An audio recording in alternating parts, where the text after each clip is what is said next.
सर्वज्ञ श्री चक्रधर स्वामींच्या सहवासामध्ये औसा राहू लागल्यात आणि वेळोवेळी स्वामी त्यांना निरूपण करतायत। स्वामींच्या निरूपणाच्या वेळेला स्वामींच्या सहवासात वेगवेगळी भक्त जनता येत असताना त्यांचा तो भाव बघितल्यानंतर औसांनाही बरं वाटायचं।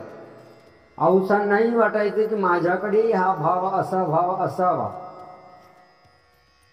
ती भावना त्यांची जागृत होत असे। असंच एक दिवस स्वामींचा मुक्काम पैठणला असताना तिथून स्वामी जोगेश्वरीला येतात आणि जोगेश्वरीला आल्यावरती दोन मातंग बांधव देवाच्या दर्शनाला येतात। पूर्वकाळी चातुर्वर्ण्याच्या वेगळे जी लोक असतात त्यांना मंदिरात प्रवेश नसायचा आणि मग ज्यांना मंदिरात प्रवेश नाही, शूद्र अतिशूद्र, त्यांनी मंदिराच्या बाहेरूनच कळस बघायचा आणि निघून जायचं। त्यातल्या एका मातंगाने म्हटलं की आपण मंदिराचं दर्शन घेतलेलं आहे, आता चला आपण पुढे जाऊयात। आणि मग त्यातला दुसरा जो असतो तो म्हणतो की बाबा मी हे दैवत या मंदिरामध्ये या मठामध्ये जे देव आहे ते बघितल्याशिवाय काही येणार नाही। आणि मग तो राहिला। स्वामींच्या संविधानातल्या औसा काही कामानिमित्त जेव्हा बाहेर येतात तेव्हा त्यांना बाहेर दिसतं की एक मातंग उभा आहे आणि मग त्याला ते विचारतात का रे बाबा काय हवं आहे? तो म्हणतो देव आई या ठिकाणी जे गोसावी आहे त्यांचं मला दर्शन घ्यायचं आहे असा त्यांना निरोप सांगा, सेवक आलेला आहे आणि मी असं ठरवलेलं आहे की यांचं दर्शन झाल्याशिवाय जायचं नाही। औसा देवाकडे जातात, देवाला विनंती करतात, जी स्वामी जगन्नाथा बाहेर एक सेवक उभा आहे आणि तो असं म्हणतोय की दर्शन घेतल्याशिवाय मी जाणार नाही। परमेश्वर भक्ताची परीक्षा घेत असतो। फक्त नावाला समोरचा म्हणायचं म्हणून म्हणतोय की मनापासून म्हणतोय याची परीक्षा परमेश्वर घेत असतो। परमेश्वराच्या दर्शनाला जाणे, परमेश्वराचं दर्शन होणं जेवढं सोपं वाटत असतं तेवढं सोपं नसतं। सहजासहजी आपल्याला जगात काहीच मिळत नाही तर परमेश्वराचं दर्शन तरी कसं मिळेल? या भक्ताला खरोखर दर्शन हवं आहे की याला दुसरं काही दिलं तरी चालेल। म्हणून स्वामी बाईसांना सांगतात, बाई एक लाडू द्यावं। लाडू मागतात आणि तो लाडू औसांकडे स्वामी म्हणतात त्याला असं सांगा त्या भक्ताला की देवाने हा प्रसादाचा लाडू पाठवलेला आहे, तू हा प्रसादाचा लाडू घे आणि जा। औसा येतात बाहेर, तो उभाच असतो, त्याला प्रसादाचा लाडू देते आणि स्वामींच्या निरोप सांगते, देवाने असं म्हटलेलं आहे की तू आता हा प्रसाद घे आणि जा। तो प्रसाद घेत औसांना म्हणतो, आई तुम्ही मला प्रसाद पाठवला देवाने, तो मी घेतो, पण देवाला बघितल्याशिवाय मात्र मी इथून जाणार नाही। जाणार नाही हा शब्द औसांनी काय ऐकला नाही, त्या तशाच मध्ये निघून गेल्या आणि तो तिथेच उभा असतो। थोड्या वेळाने जेव्हा पुन्हा येतात तेव्हा त्याला तिथेच उभं बघतात आणि औसा म्हणते, हो रे तुला जायला सांगितलं, तू का जात नाही? तुला स्वामींनी सांगितलेले काय जा, तू का जात नाही? तो पुन्हा म्हणतो, आई हे दैवत पाहिल्या मी नावाचे गोसाईंचं स्वामींचं दर्शन झाल्याशिवाय मी जाणार नाही. जोपर्यंत थांबायचं तोपर्यंत मी थांबेन. कितीही वेळ वाट बघण्याची माझी तयारी आहे. पुन्हा औसा देवाकडे येतात. जी स्वामी जगन्नाथा तो म्हणतोय देवाचं दर्शन झाल्याशिवाय मी जाणार नाही. आणि देवाला कळतं की हा खरोखर आपल्या भेटीसाठी आलेला आहे. आणि मग स्वामी बाहेर येतात. बाहेर आल्यानंतर तो साष्टांग दंडवत घालतो आणि स्वामींनीच पाठवलेला प्रसादाचा लाडू देवाला देण्यासाठी काहीतरी असावं. देव, राजा आणि गुरु या तिघांना कधीच रिकाम्या हाताने भेटायचं नसतं. देव, राजा, गुरु आणि गुरुतुल्य जे काही साधू संत आहेत त्यांना आहे. यांना कधीही रिकाम्या हाताने भेटू नये हा नियम त्याला माहिती होता. आणि मग त्याने आपल्याकडे देवाला देण्यासाठी काहीच नाही, देवानेच दिलेला लाडू आपण देवाला परत अर्पावा म्हणून तो अर्पण करतो. आणि मग दर्शन घेतल्यानंतर तो निघून जातो. बराच वेळा आपण जेव्हा देवाला काही अर्पण करायचं असतं तेव्हा म्हणत असतो देवाचंच देवाला काय करायचं आहे, सगळं देवाचंच आहे आणि देवाला काय छोटे छोटे वस्तू पाहिजे का? बरोबर आहे, सगळं देवाचंच आहे.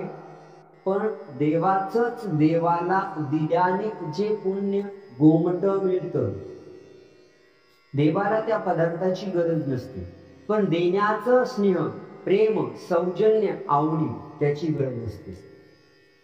लहान मुलाला आपण आपल्या खिशाच्या पैशाने कॅडबरी आणतो.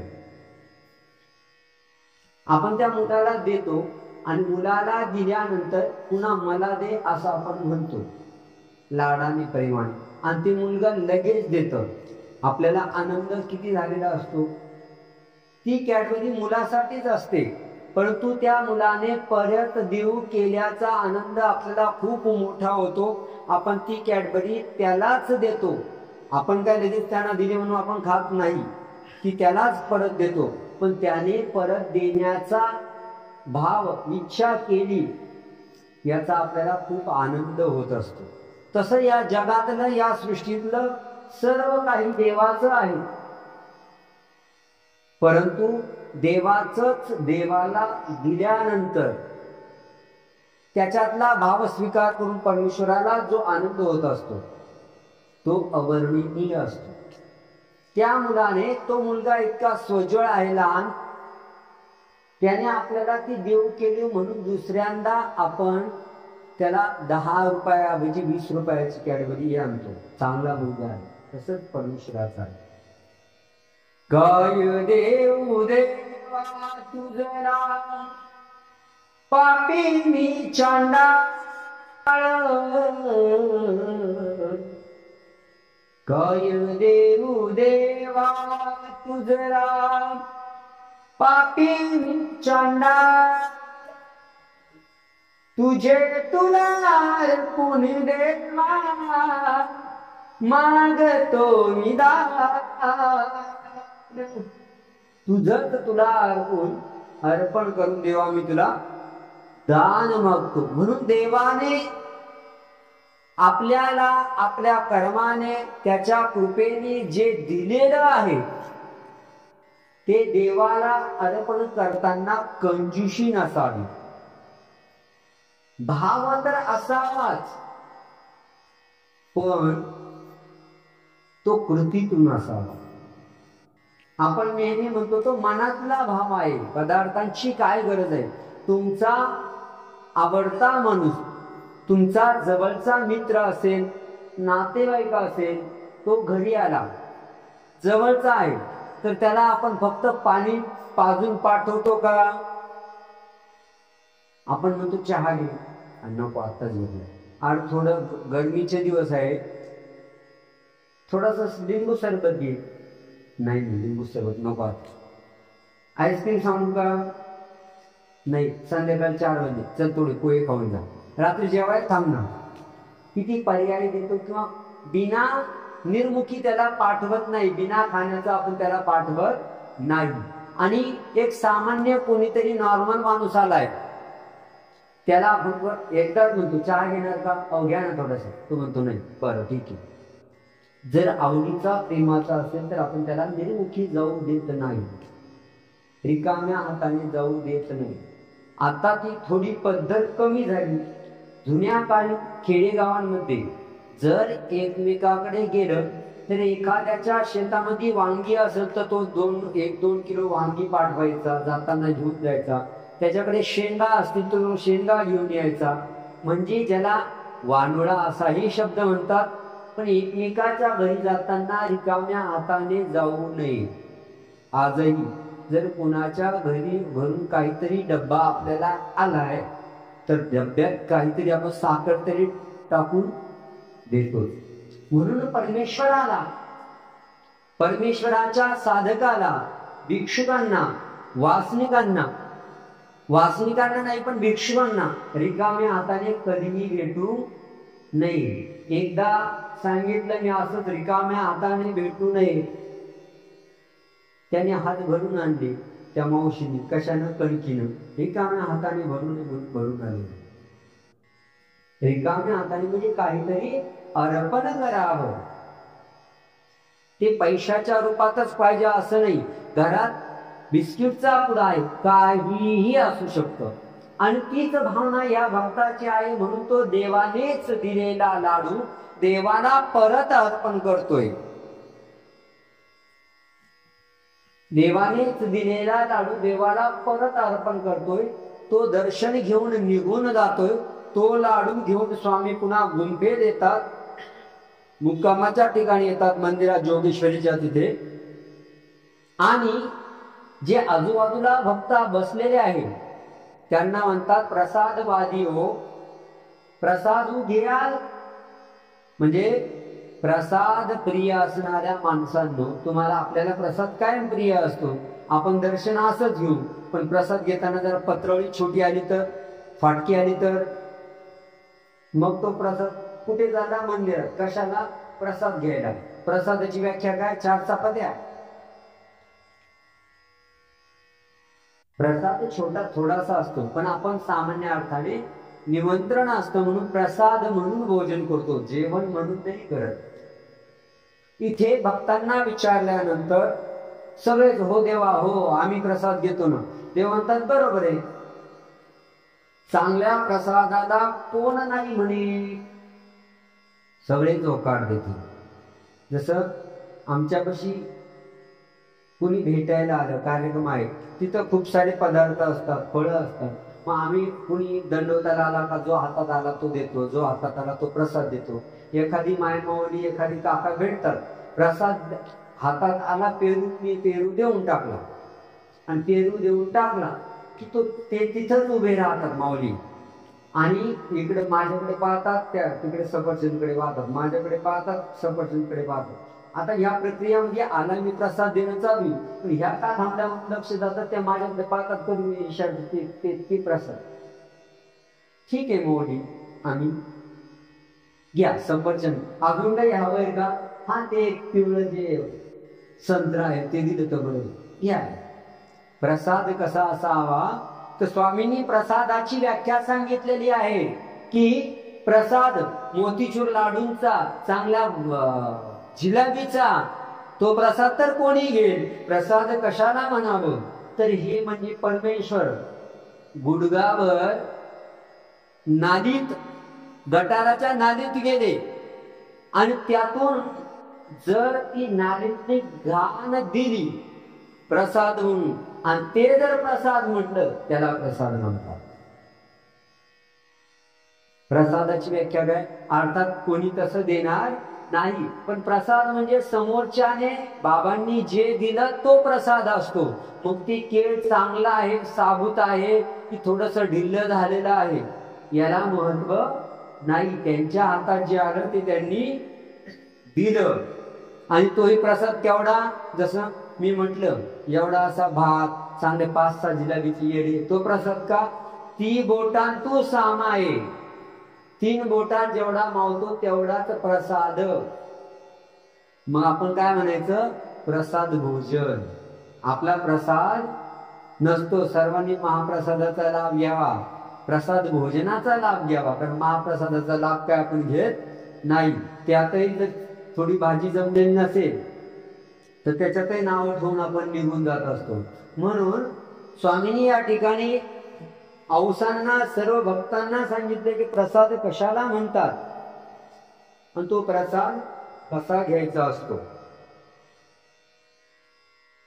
औसांना असं स्वामींनी निरूपण केलं आणि औसांना कळलं, अच्छा प्रसाद म्हणजे 3 बोटा तमावे आणि जितका परमेश्वर प्रसन्नतेने देतील तेवढाच प्रसाद, बाकी प्रसाद भोजन म्हणतात. औसा छोट्या छोट्या गोष्टींमधून वागावं कसं याचं भान येतंय. देवाच्या दर्शनाला येताना दर्शनाची उत्कंठा असेल, खरोखर दर्शन घेण्याची इच्छा असेल तर माणूस थांबायलाही तयार होतो. ज्याला देवाचं दर्शन घ्यावंसं वाटतं पण संसारातल्या अडचणींमधून ज्याला सुटका मिळत नाहीये,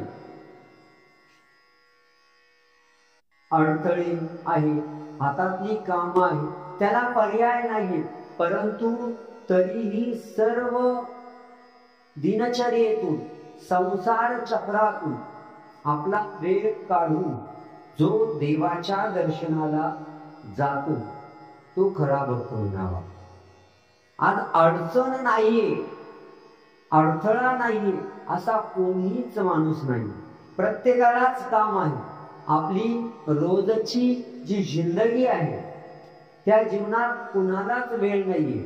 एखादा मोठा व्यापारी असेल त्यालाही वेळ नाहीये आणि एखादा रोज काम करून पोट भरणारा आहे त्यालाही वेळ नाही. तिथे कुणालाच वेळ नाही.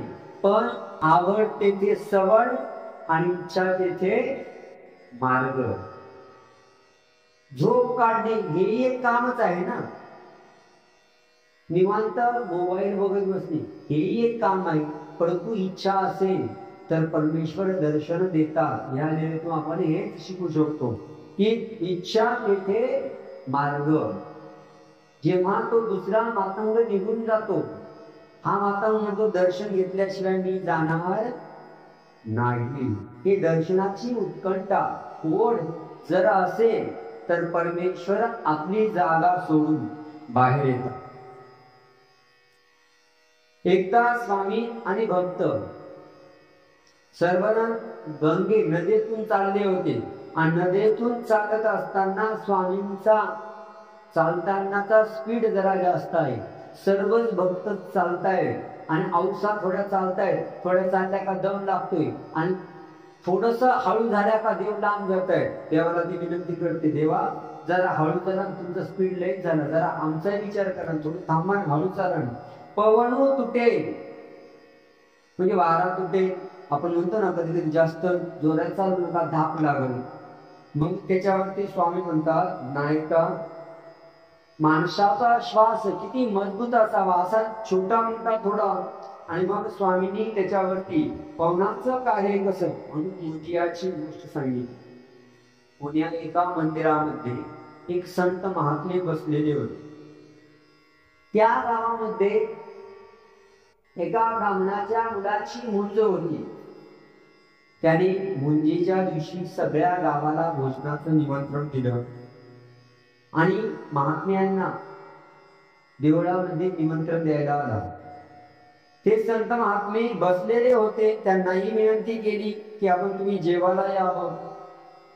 ते म्हणतात ठीक आहे, जेव्हा तयारी होईल तेव्हा आम्ही बोलवायला येऊ. तो माणूस गेला. तसंच गावात पळणी झाली, म्हणजे पळापळ झाली, धावपळ झाली. दुसऱ्या गावाची आक्रमण झालं आणि त्या महात्म्याने कबाड दरवाजा लावून घेतला आणि ते ध्यानस्थ समाधिस्थ झाले.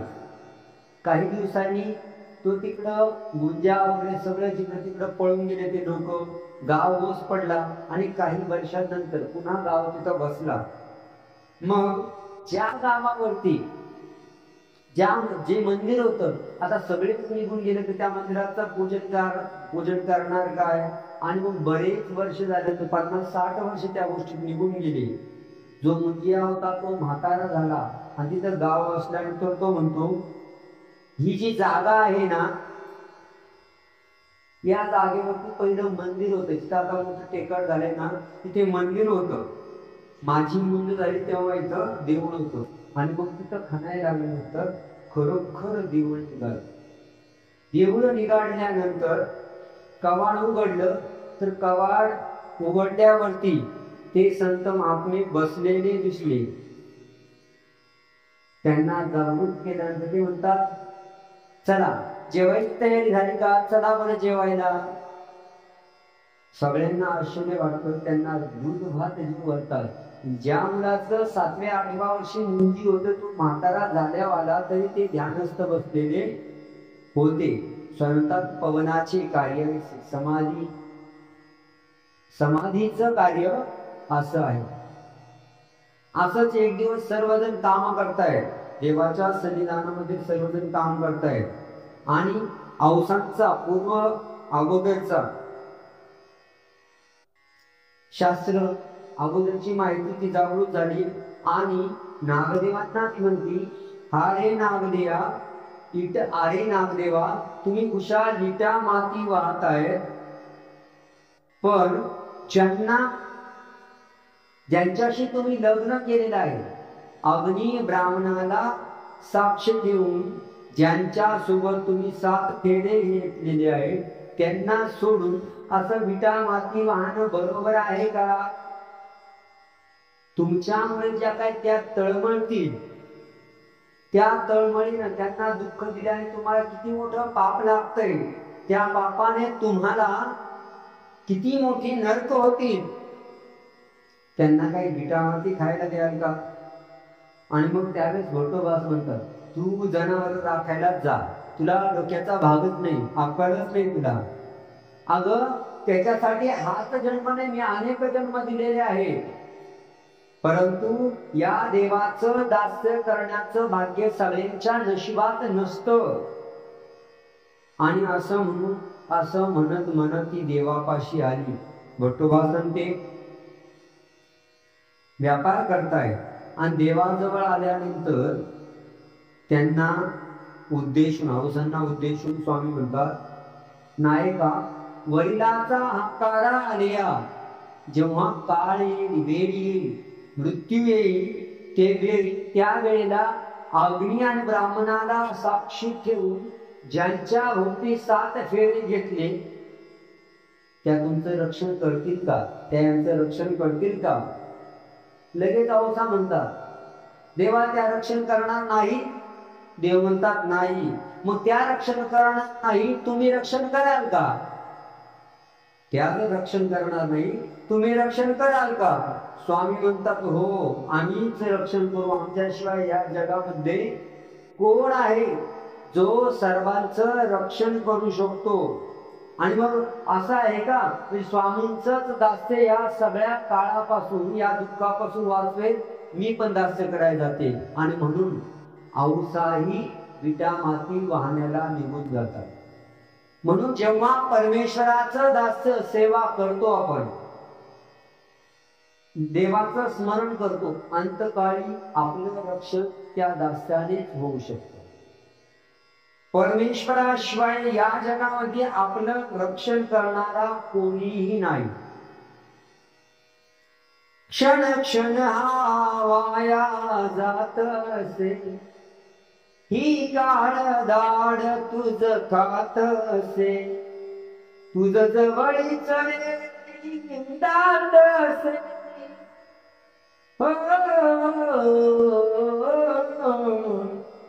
तुझ जवळीच दात असे, ही काळ दाड तू फोड आता, ही माया ममता तोड आता, संसार सारा सोड आता. परमेश्वराचं स्मरण, अंतकालेच मामेव स्मरण मुक्त्वा कलेवरम.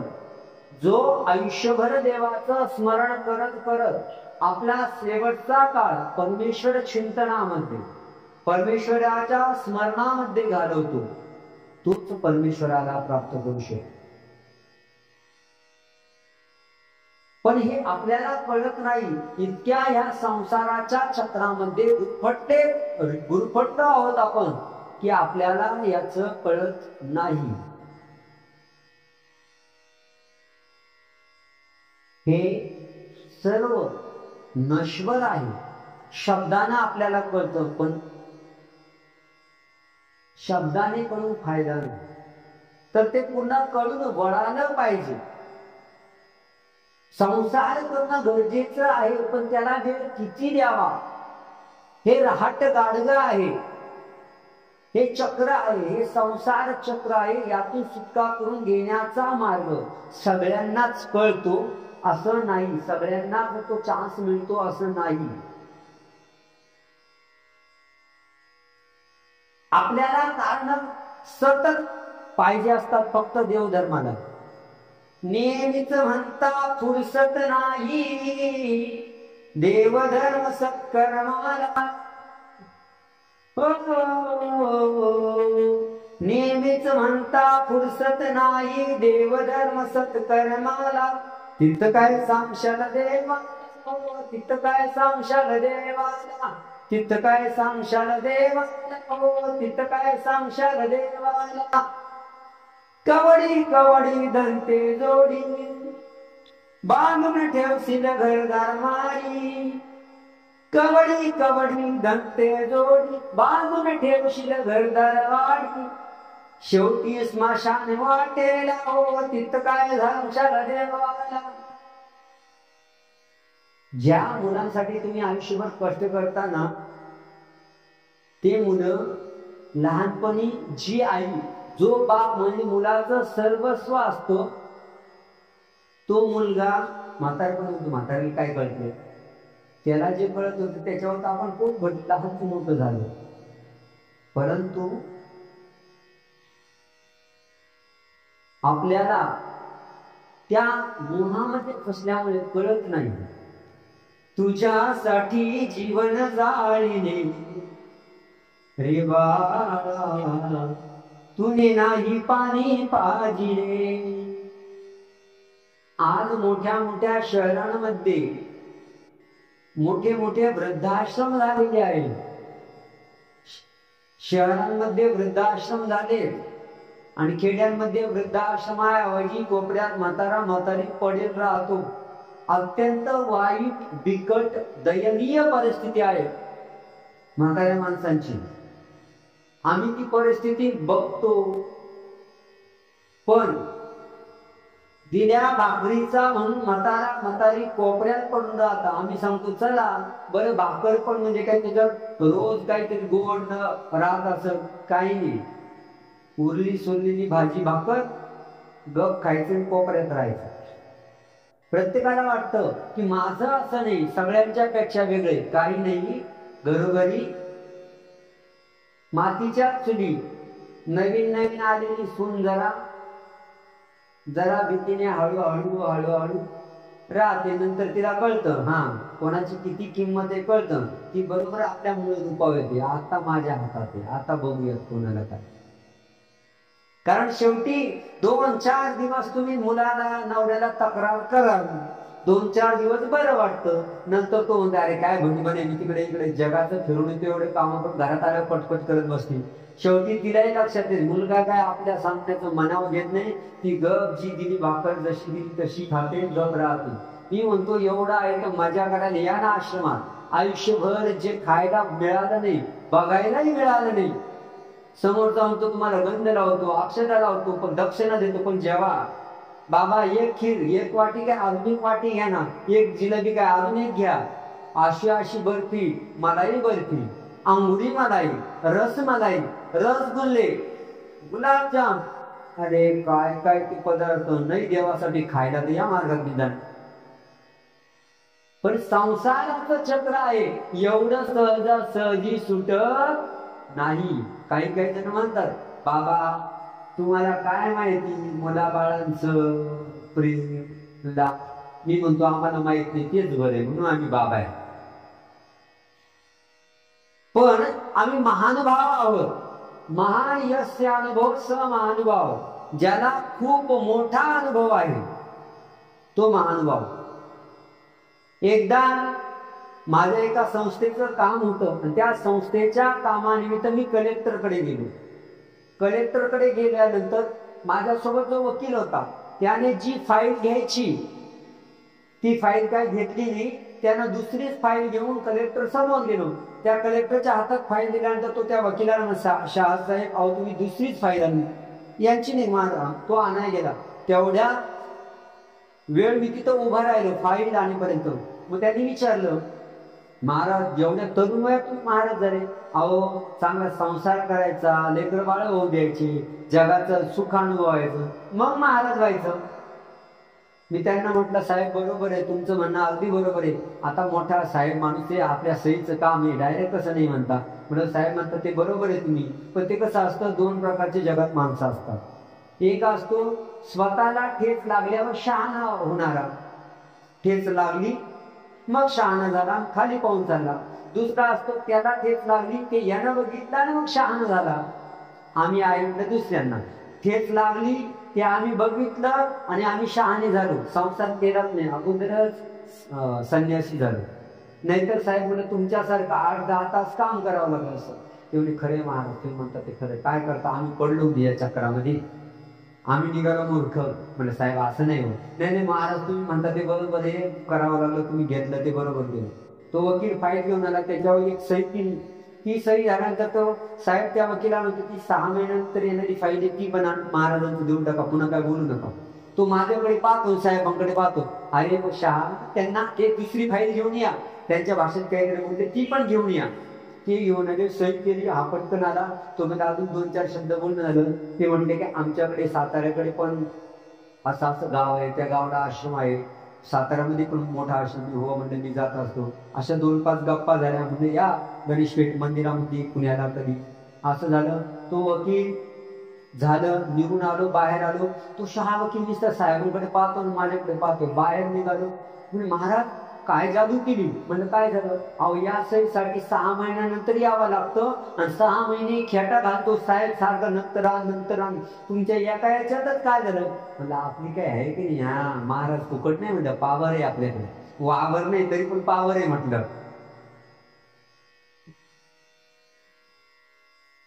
आपल्याला ज्या संसार चक्रात आपण अडकलेलो आहोत ते आपल्याला कळत नाही, आणि म्हणून स्वामींचं सेवादास्य, देवाचं सेवादास्य, देवाचं नामस्मरण हेच आपल्याला वाचू शकतं, दुसरं काहीही आपल्याला वाचू शकत नाही। हे स्वामी औसांना सांगतात, आणि औसांना सांगितल्यानंतर ती म्हणती देवा असं आहे, मी पण रक्षण करते, मी पण दास्य करते, मी पण सेवा करते, आणि ती पण सेवा करू लागते।